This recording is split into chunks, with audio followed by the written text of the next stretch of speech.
So after 93 long hours, I have finally unlocked the Platinum Trophy for Assassin's Creed Black Flag Resynched. The world is even more beautiful, the gameplay is controversial, and the Platinum is no pushover. Let's rewind all the way back to launch day where this journey began.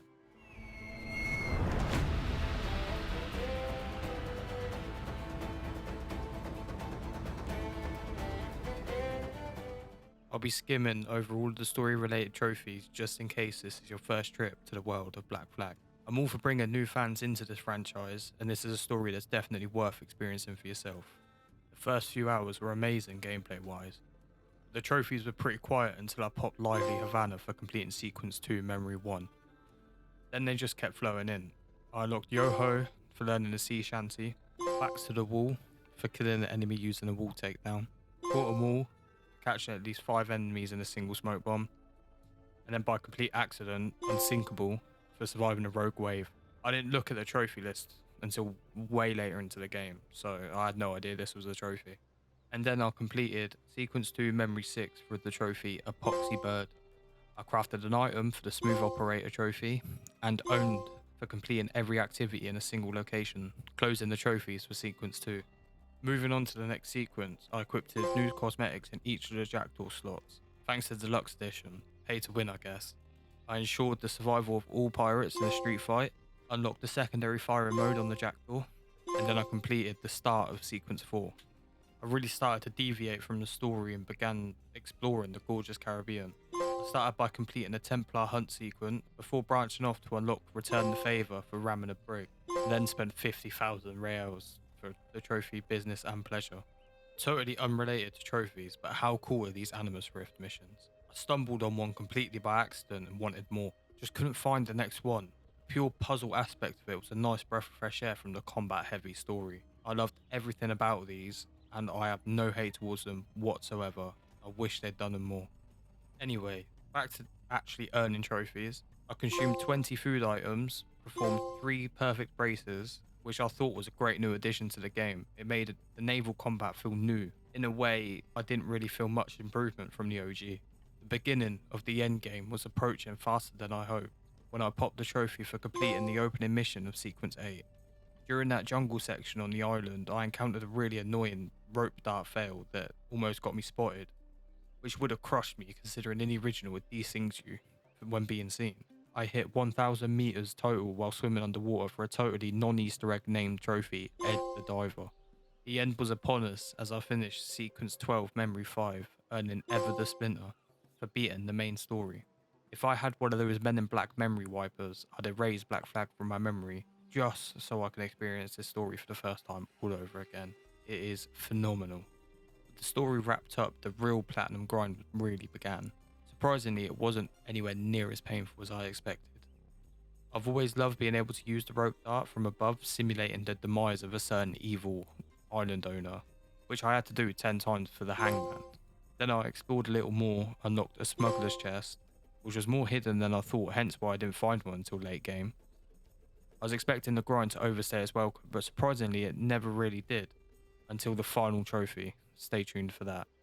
The next few hours saw me brawl in with a boar, dodging its attacks 3 times to earn a matador. By this point, I only had Deadman Smith left to recruit, eventually popping all hands on deck. Lastly, it took a while, but finally fully restored Great Anagua for the Governor trophy. Onto some more of the tedious trophies, like breaking 50 potted plants, drinking myself into waking up in a haystack, performing 4 takedowns after a perfect parry, and killing 4 enemies with 4 pistol shots in 5 seconds. There were some less annoying trophies towards the last 15-20 left to go.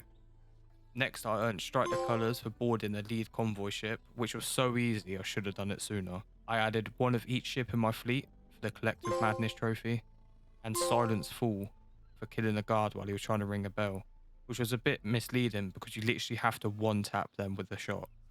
The sea life hunting was really fun, so I decided to go for the perfect predator trophy by getting a perfect harpoon on a great white shark. Then I wanted to get some more miscellaneous trophies done. I popped Blow the Man Down, pause, for shooting down all hanging bodies in Long Bay. The next trophy I got was a brilliant nod from the greatest pirate games to the greatest pirate film, Davy Jones's Locker, for diving to the lowest point of the map. Friend to All was a cute trophy for pairing all of the domestic animals. After that, it was time to tackle the last non-friendly animal trophy, Double Tap, for parrying 2 Ocelot attacks in a row. Grandmaster was kinda hard because these tavern games are confusing as fuck, and it took me longer than I'd like to admit. On the topic of difficult trophies, I had to get a 5-star wanted level and defeat my chasers for Hunter Hunted. Turns out berserking an enemy, smoke bombing, and kicking them off the ship is a bit harder than it sounds because it took me a long time to pop over the Zine 4. The finish line was finally in sight. Just 10 trophies stood between me and the platinum. King of the castle for capturing all forts, 7 deadly seas for discovering every underwater chest, 0 waste for restoring the map, Ship This for fully upgrading the Jackdaw, Devil of the Caribbean for defeating all legendary ships. Easy once Ship This was done. The Memory of My Enemy for displaying all character portraits, Cartographer for discovering every location, the hardest trophy, Last to Leave, taking a seat on a burning ship.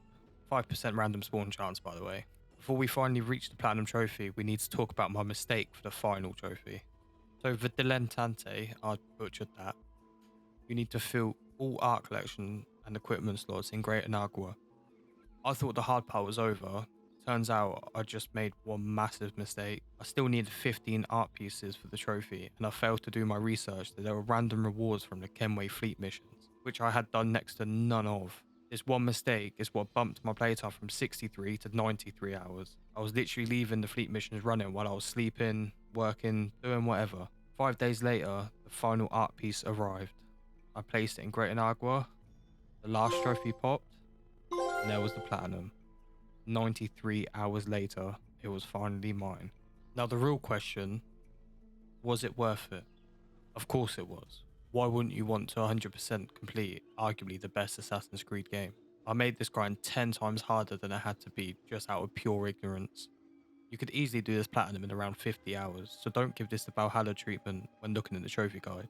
On another note, I'm trying to hit 50 subscribers before the end of 2026. If we get there, I'll be spinning a wheel to decide my first ever Souls game. And honestly, I'm terrified. If you enjoyed my misery towards the end of this journey, please drop a like, subscribe, and let me know your Black Flag Resynched takes down in the comments. Peace.